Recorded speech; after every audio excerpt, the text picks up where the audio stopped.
Voilà la main tendue de Félix Antoine Tshisekedi Tshilombo à Paul Kagame. Bombardement sur le terrain. Museveni, Kagame, William Ruto en colère. Le FARDC, la force aérienne, après avoir bombardé le pont Mungenge pour la 3e fois, les FARDC viennent de surprendre la mine de Tangwiza pour la 2e fois. Ninezali kolekana, mbote nabino ba papa, mbote nabino ba mama, mbote nabino no surtout bandeko, balandi ya de partout. Oyo bozali kolanda biso en ce moment. Na chaîne nabino, na chaîne nabiso, bozali ebele. Voilà pourquoi tozali ko remercier bino pour la confiance. Oyo bopesa kanabiso. Pourquoi? Parce que awande boyaka kozwa par analyse ainsi que des informations Yamakambo Etali, la République démocratique du Congo, mboka nabino, mboka nabiso. Toko solo la, toko beta masolo awa nakacha émission bandeko okoma na ko comprendre nini ezali kolekana en RDC. Mais ngai na sengi na binoka eloko moko ezali aimer mon émission et partager les liens pour que et permettre bandeko ba congolais de partout pe bayeba o ezali kolekana mboka Congo. Question moko ezali ya bandeko ba congolais. Ba M23 AFC ba uti kokoma communiquer na kotangelo yango tout de suite. Balobi boye tozali kosenga na Monsieur Tshilombo, babengaka bokoza mboka Tshilombo. Tozali kosenga na Monsieur Tshilombo à respecter les cessez-le-feu. Nous voulons les cessez-le-feu. Bandeko, parce qu'on a kobetelo masolo. Pourquoi bandeko on a basengi cessez-le-feu? Na kobetelo li solo awa na kati émission. Mais balobi Tshisekedi respecter le cessez-le-feu. Et nous tenons à témoin bandeko communiquer ça na kotangelo.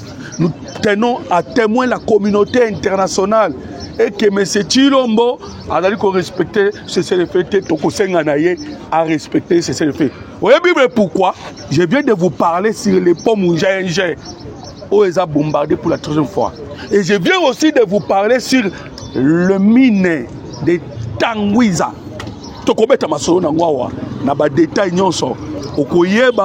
Qu'est-ce qui s'est passé dans la mine de Tangwiza? La fois par émission, on a eu kolekana, na ibsa kibino déjà que nos FARDC va changer qui système yako beta. Ba koma ki ko beta o to bengaka ba attaque ciblée. Donc le FARDC comment il bon marqué wana. Ba ko beta sou beta té des attaques ciblées. Alors, na ke monskate bandeko, je demande votre réaction pour bomoni ndengenini. Le président Tshisekedi, est-ce que Sengeli a respecté le cessez-le-feu demandé par le M23 ou pas? Ah, bandeko, à vous le clavier, commencez déjà à commenter parce que awato ko beta bino makoma solo makambo ezali ko beta 5h01. Les autres parlent de 4h55. Yamokola lelo. Nigne le kani.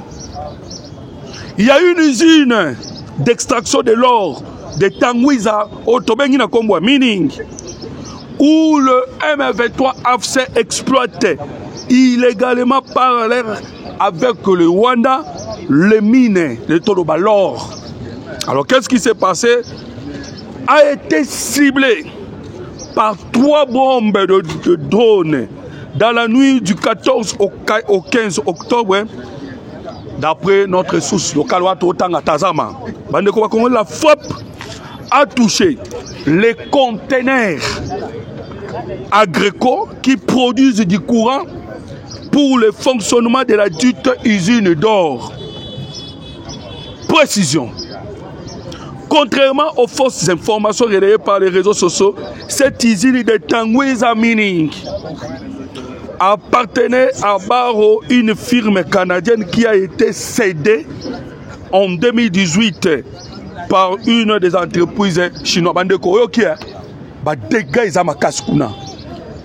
Générateur Eziki, générateur Wana Mouneni, il y a qui déposé avec Jean Mineni, générateur KO. Les véhicules qui transportaient les minéraux dans Rwanda, oui, rébellion forcément c'est dans Rwanda, détruite. Bandeko et d'autres équipements, il y a technologie, il y a Salakana, Tangiza Mining, réduit en poussière par les forces armées de la République démocratique du Congo, ou la force aérienne.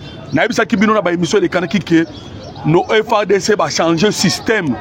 Bande kwa komi na système ya ba attaque nocturne. Oyebi ba M23 ba na système moko boye oyo ba longela biso ba guerre. Naïbisa Kibino la fois dernière que ba bundaka na système ya kamwa pa wa muke ainsi que na munduki na gauche batumula kamabulu babata maka baya loko bampuku bazaki pe kobeta biso par le système de autobengaka des armes nocturnes, et ces armes nocturnes bazaki kozwa yango wapi bazaki kozwa yango na Kazakhstan oyo place le président Tshisekedi auti ko surprendre bango passe à balukaki 9,6 6,9 Mathieu Balukaki. Alors, Force armée République démocratique du Congo n'a pas eu une mission dans les Kanaki. Que tout verrou aérien du Colo. Et verrou aérien nous avons des alliés qui produisent des résultats. Ndegomoko a contredisé dans cette émission. Avec Binangao, Bino Bolobik Boza, bla bla bla trop. Bolo Baloba Mingi. Mais sur les traits, tout le monde est de l'autre côté. Ndeko, je te réponds maintenant. Ndeko, oyebite nini les FARDC les lois commis place nini. C'est ainsi que tu me dis ceci. Aux alliés suffisamment informés. Nos FARDC va changer qui système. Système est changé comme il y a attaque ciblée na Uchikoloba. Ndeko qui n'a le pont Mungenje 3 fois bombardé. Maramoko basili mayele yako kene nango walikale pour Mungenje 3 fois brûlé 3 fois bombardé. Oh na uti ko ebiso mili de Tangwiza oyebi weza 4e fois 2e fois yango pe utokuya rébellion lobby que bitumbe changer forme régime ya Kinshasa OK to ça qui bino que guerre Rwanda bundisa biso za ya minéraux OK kolela ya ba M23 c'est là de koyoka ndenge baleli parce que kanyuka auti kolela awa natangela yo oyoka kolela wana et puis sikoyo na ya ko betelo lisolo ya complot. Et pourquoi na biso pona nini William Ruto a bengi réunion na Kenya? Pourquoi na betelo lisolo pona nini William Ruto a bengi réunion na Kenya? Je vais vous le dire. Ce n'est pas pour rien. Le président Tshisekedi impose les thématiques. Tshisekedi impose bande de Congolais les dialogues. Le président Tshisekedi a commis qu'on s'imposer. Awa, yende mutazo kumba di abaloba, yende mutazo kumba nyonso. Bango ba commis na kati ya réaction. Donc, le Tshisekedi attaque, bango ba réagir. Bande ko ba Congolais ba gangi awa. Toyoki ebele ba uti ba lobi awa. Oh non, Tshisekedi n'est pas intelligent. Tshisekedi a maillé l'été. Botala boye, Botala, il nous a humiliés.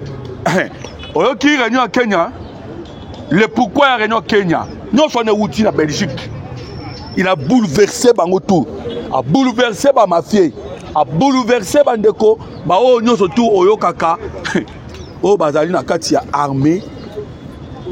O bazali na kati ya complot contre la nation. Je vous dirai. Mais bandeko, laissez-moi vous dire que tu adoptes le système. Il y a talk and fight. Voilà pourquoi on a l'ingana tangela yo communiqué à AFC M23. Pourquoi na communiqué à AFC M23 yangwana bandeko congolais pas de distraction. Talk and fight. Yo kasikoyo kolela Laurence Kanyuka. L'Alliance Fleuve Congo, mouvement du M23 AFC, porte à la connaissance de la communauté internationale. Conformément à ses pratiques habituelles, les forces coalisées du régime de Kinshasa ont lancé d'intenses bombardements sur des zones densément peuplées. Sur les zones densément peuplées, on a c'est-à-dire minéraux. Donc, on va bombarder minéraux. On va continuer sur les zones densément peuplées et sur nos positions dans le sud Kivu et le nord Kivu. Quelques heures seulement. Bandeko, nalingi bo souligner déclaration oyo. Parce que je vais parler là-dessus. Yoka. Quelques heures seulement après la signature d'un protocole de cessez-le-feu à Doha le 14 octobre 2025. Le 14 octobre 2025, Ndezala Kilobi. Il y a eu une signature, il y a protocole d'accord au bâti, le MCVS, le mécanisme coordonné de vérification et sécurité. Et Zalinini, ce mécanisme, bande de Koba Congolais, et Zali mécanisme pour vérifier la sécurité, non, pour le respect, il y a cessé le fait dans Koba. MCV, qui veut dire mécanisme conjoint de vérification du cessez-le-feu. Et finalement qui lobby. Alors, tellement que les Rwandais sont en difficulté à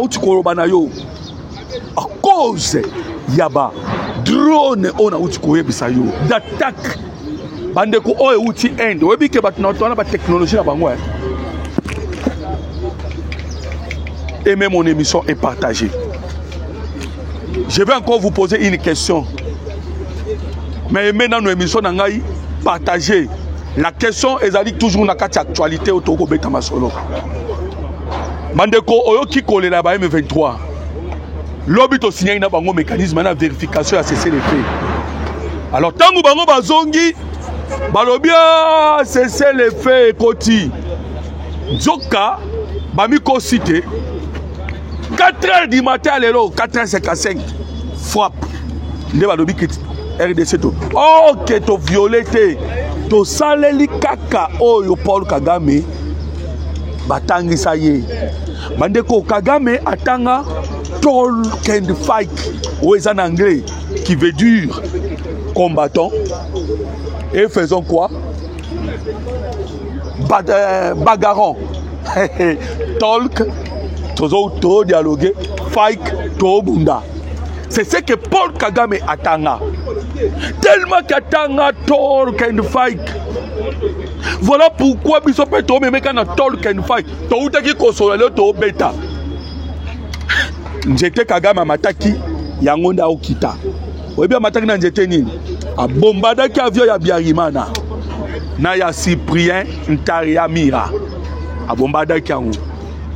Yango esala kike tango bombarder avion wana bandeko directement produire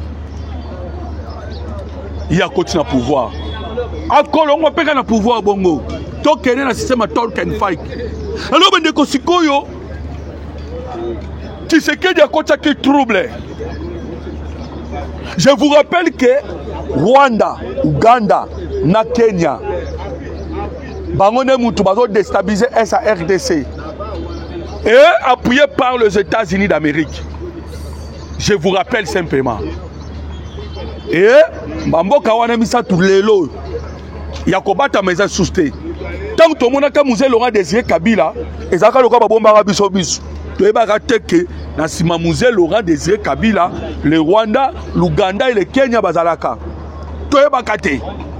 C'est maintenant que Sikoyo doit découvrir que la Simawana Bazali, parce qu'aujourd'hui c'est clair, l'AFC est botami na Kenya, le M23 est botami na Rwanda, ainsi que le CRP, les Alaka, RCD KML, il y a Thomas Lubanga, RCD, déjà il y a RCD, après le mouvement Zahir. Lelo Obabenyango CRP, une rébellion, bande koba congolais, rébellion à Nani, ya Ouganda. Vous comprenez, hein? Rébellion, ya Ouganda. Rébellion, et où tu parles Ouganda. Les trois, bande koba congolais, en complot. Tshisekedi les a tellement troublés que Awato Kobeta Masolo, lobby basangana ki na Kenya. Mais bimi réunion a peu perdu. Basangani la Kenya mais bimi réunion a peu perdu. Parce que ba membre no stu bazawana bazali ba y peut perdre au basangana kikuna. Mais biti na ngwezani. Qu'est-ce que le Kenya est en train de chercher? Bande ko wana ba lukanini na kati ya bosangani wana. Quel est leur objectif? Quelle est la mission ba ko luka? Derrière Hippolyte Kanambe, parce que nous vous avons déjà dit que les complots, ce sont les trois nations, plus les États-Unis d'Amérique.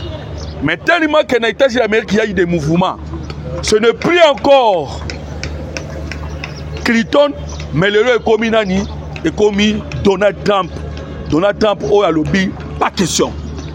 Alors comprenez que, dans le moment où on a fait Masolo, si c'est Balouki Neuf. Mais quand c'est Bandeko, on a pas de Bandeko, Webigolo na Aseka, Tshisekedi a toujours une avance. C'est un aigle. Kenya, Ouganda, na Rwanda, ba olela. Okoye sanga ndeko mais ozomona te que guerre na est yonde omona. Parce que je vous ai dit que le système est changé. Est-ce que le colonel moi Koufaki, non na beteli yo pouvoir citer ya ba wazalendo, na ko betelo di so ba wazalendo na suka émission. Pour Mikolo na baki na nolobaka makaba ba wazalendo na suka émission. Est-ce que je vous ai dit ce que les wazalendo ont fait? Parce que na Nyangezi. Ndeko, ba wazalendo ba na Nyangezi. Pourquoi Tokolo? Parce que il y a des Congolais qui nous posent des questions. Ah, Ozimbo Kaboy, Bozimboye, et bon Gomana Bukavu, Bandeko. Lorsqu'on dit que les ennemis sont na Kenya, parce que nous sommes au niveau de Kenya, ils vont réunir leurs forces et à combattre sur le terrain. La République démocratique du Congo a un stratégique. Tu as récupéré Goma, tu as récupéré. Non, Bitumba est stratégique. C'est-à-dire, tous les Rwandais, parce que Mikolo Touroma Bongo, born in Rwanda, to dire in DRC, qui veut dire né au Rwanda, mais décédé en RDC. Né au Rwanda, décédé en RDC. Les stratégies en Rwanda, détruisons leurs armes. La technologie là-bas, surtout logistique là-bas. Détruisons leurs officiers. Tous les officiers vont détruire. Tout détruire sous les sites miniers. On comprend les stratégies. C'est comme ça. Sites miniers, on peut produire. Ils sont en difficulté. Voilà pourquoi ils sont en Kenya. Tshisekedi leur a donné un coup fatal. Bazuli Kofi Bandeko. Otobengaka, il percute. Bazako Kweya. Voilà pourquoi Babimi n'empoise na Kenya. Bakesanga na Kenya. Vous savez quoi on va une Tshisekedi s'est imposé à quel tonga le port en eau profond de banana. Oh, mais ça l'a déjà salami à 80%. Mais Bandeko, mon bas c'est Koufit. Mon bas c'est Koufi. Et bon, au Kenya, Monique est déjà très recueilli. Même France va coller là. Tshisekedi leur a donné le coup fatal. 600 titres miniers récupérés. Même un coup fit Bandeko. Okoki kosangisa bamboka wana nyonso ensemble contre la RDC ba okokate. Je vous l'ai dit, ba okokate. Ils étaient forts parce qu'ils profitaient d'un pillage. Ah ouais, même qu'on pillait comme mystique et comme compliqué. Ça devient compliqué. Les avions de chasse, drones, hélicoptères, et circuler. Naototangela yo uto yo kabaonde baleli. Okende ko piller wapi. Okende ko sala wapi. Drone ya mono. Suko ya mono. Obeta o. Obeta ma. Place sozali. Alors, réunion wana e botinde mpuku. Neko, oyebi nombre de militaires ba Kenya ba nango. Moins de 20 000 comme Kenya. Donc au Kosangisa Kenya, Uganda, Rwanda, Tobeta bango tout. Tobeta, lelo Tobeta. Lobine bakoka mais lelo Tobeta. Réunion boti puku. Mais il y a une chose. Kenya a sali orgueil. A linga tali sanabiso. Bayi Congo ke. Yende mutu. Azo dominer. Non. Bodomina qui nakala. Bodomina qui. Lorsque vous aviez votre en tête l'homme Oya Simba Kibino, Hippolyte Kanambe, Alliance, Joseph Kabila. C'est ainsi que vous avez une opportunité à redominer. Kenya lingi apesa. Bandeko, na pesa Kibino révélation moko awa. Bandeko balanda nga souvent bayebi. Mais avant d'aller à la révélation, j'ai une question encore à vous poser pour que vous commentez.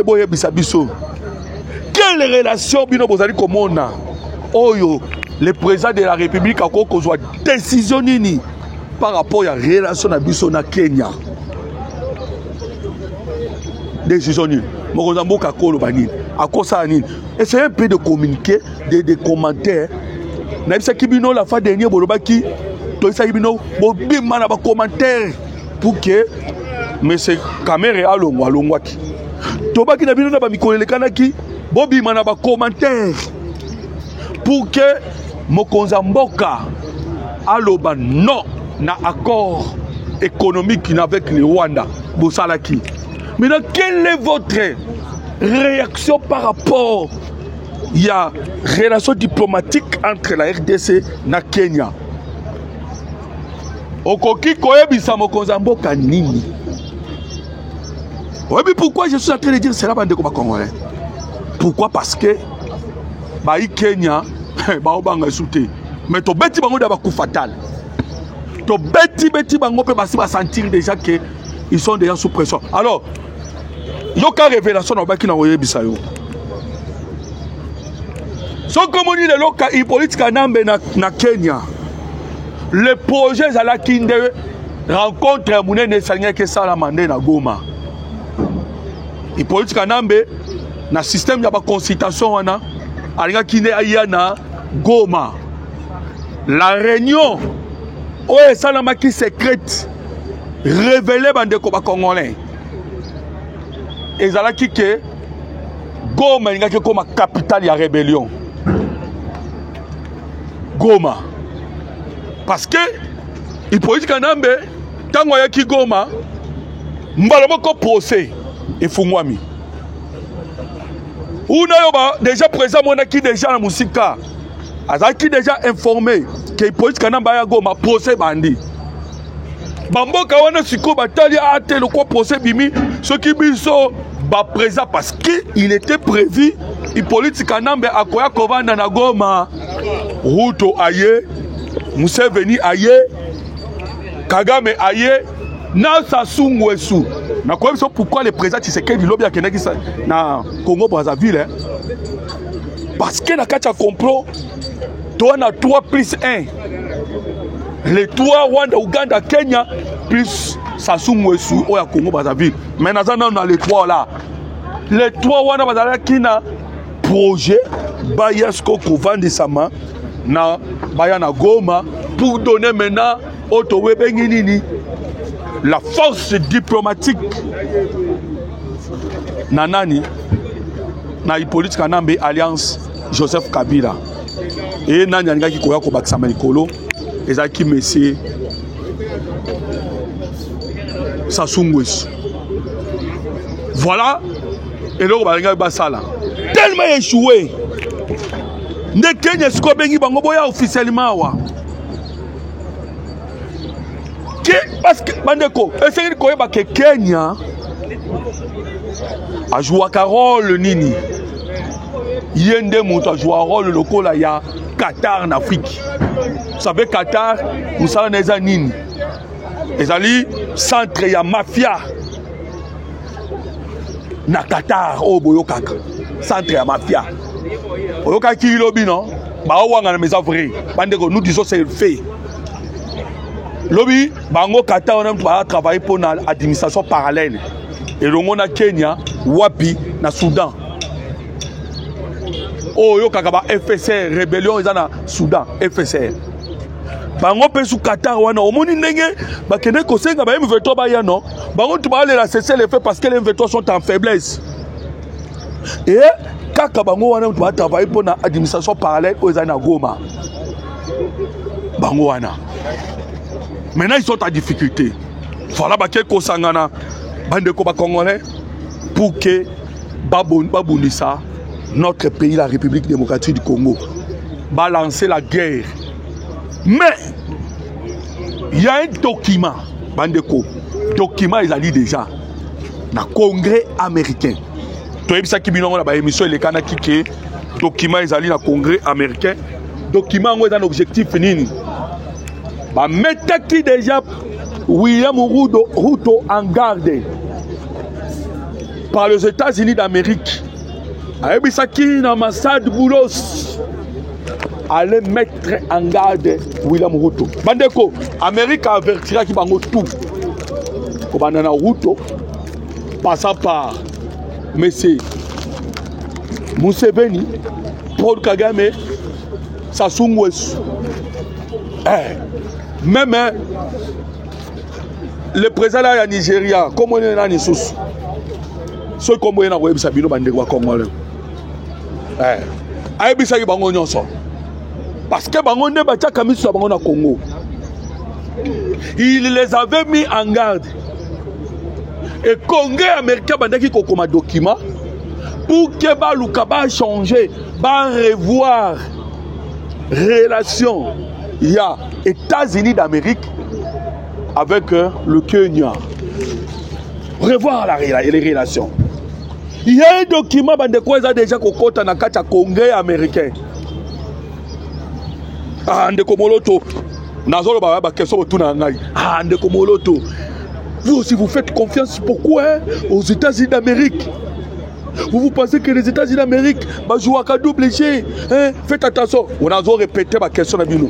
Est-ce que vous avez que l'objet dans un forum international, forum entre la RDC et les États-Unis d'Amérique? Vous avez que tu as un forum lobby? Bande comme Congolais. Forum où on a l'Union européenne. Vous avez que l'Union européenne est qui gateway na Belgique. Gateway est na Belgique et qui pour les Européens. Biso siko Congo to sali forum o ya biso entre la RDC et les États-Unis d'Amérique. Mais ce que soko lingo yeba l'impact ya onemi balé kende ko tuna Ambongo. Ambongo te dira. Pourquoi? Parce que Ambongo yende azali porte-parole ya ba Union européenne. Lorsque Ambongo vous dit que oh non au monde ndenge zawana Tshisekedi a tout donné aux Américains. Il ne reste rien. Il ne reste rien. Nazo répété Maloba Mbongo. Tshisekedi a tout donné aux Américains. Il ne reste rien. Cela veut dire quoi? Cela veut dire que l'Union européenne a l'élaki. Et Tshisekedi a ébissé l'Union européenne. Na gateway. Tozoki Maloba nae. A ébissé qui na bango boye. Bino soki boko continuer kaka. Bino. Ce qui va continuer à Paul Kagame. Alors que Paul Kagame ne peut que donner l'ordre. Je suis en train d'interpréter alors que Paul Kagame ne peut que donner l'ordre. M23 va se retirer aux Kimia. Bino va investir.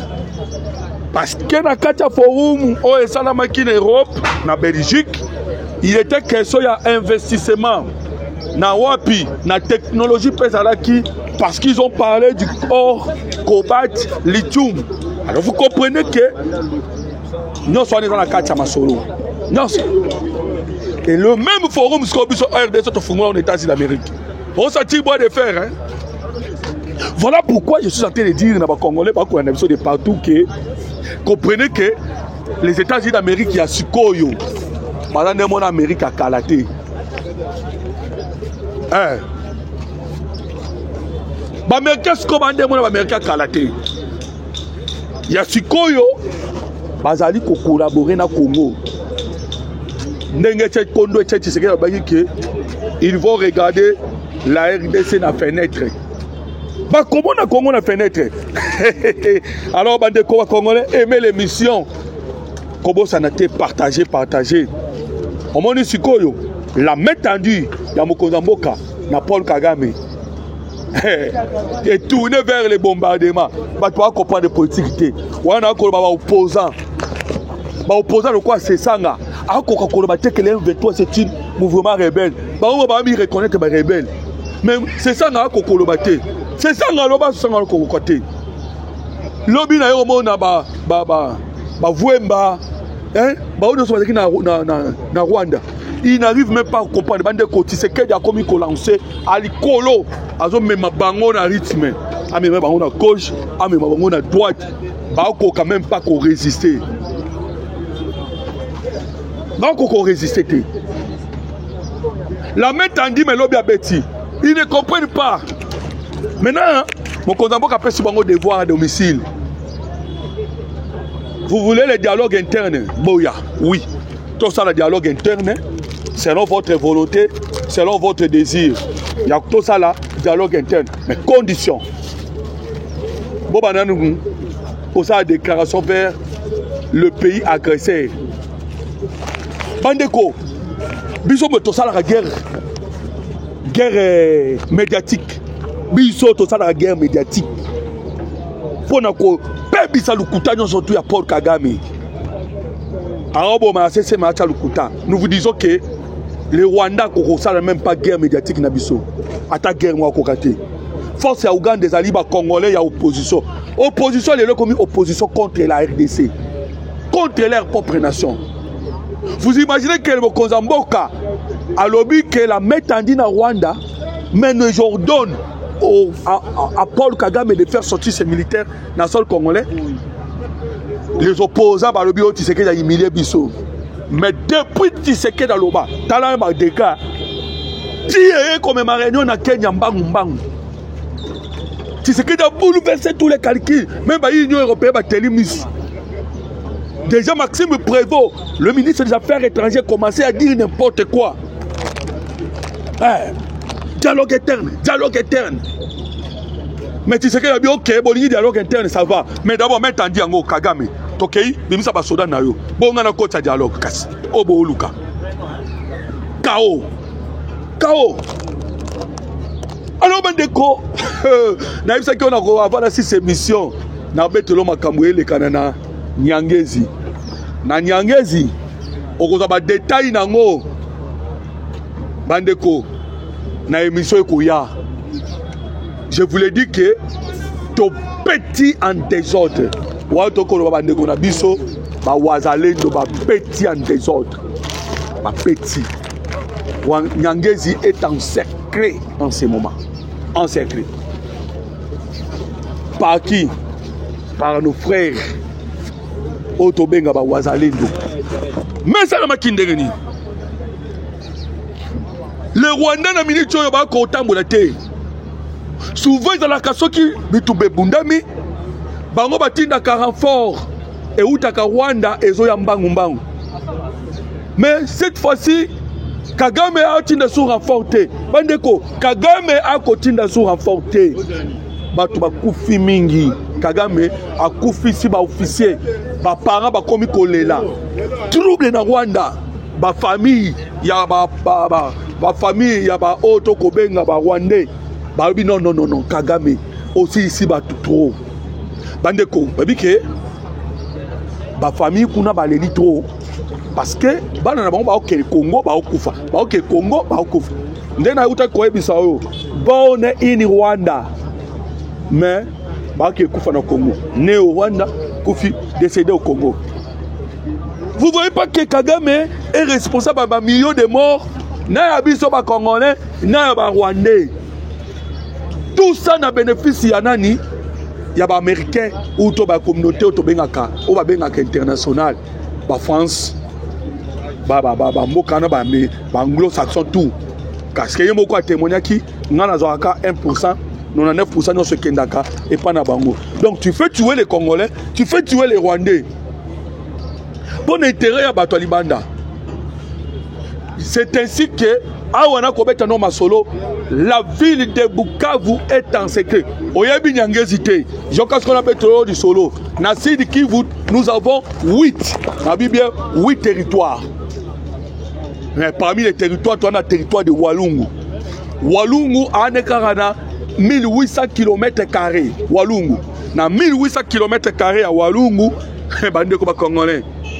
Nyangezi azali, Kamanyola azali. Mais bitumebeta miskoyo tout près de Nyangezi. Nous avons récupéré Bamboka ils a tout autour ya Nyangezi. Pour récupérer yango. Et après qu'on récupérer bandeko nde oyo kisikoyo moyen Kagame atinda renfort azata lembi. Atinda ki 4 bataillons ba uti ko sila bango so na mai. Kagame alembi. C'est pas pour y aller M23 bah comme Kosenga c'est les faits. Kagame a aucun sous-souté. Alors aimez mon émission, partagez les liens. Tokutani prochainement, Poto Beta, Masolo ya Nyangezi en beaucoup de détails. Le numéro de téléphone c'est le plus 243 89 40 330 80 plus 243 89 40 330 80. Aimez l'émission et partagez. Que Dieu vous bénisse partout.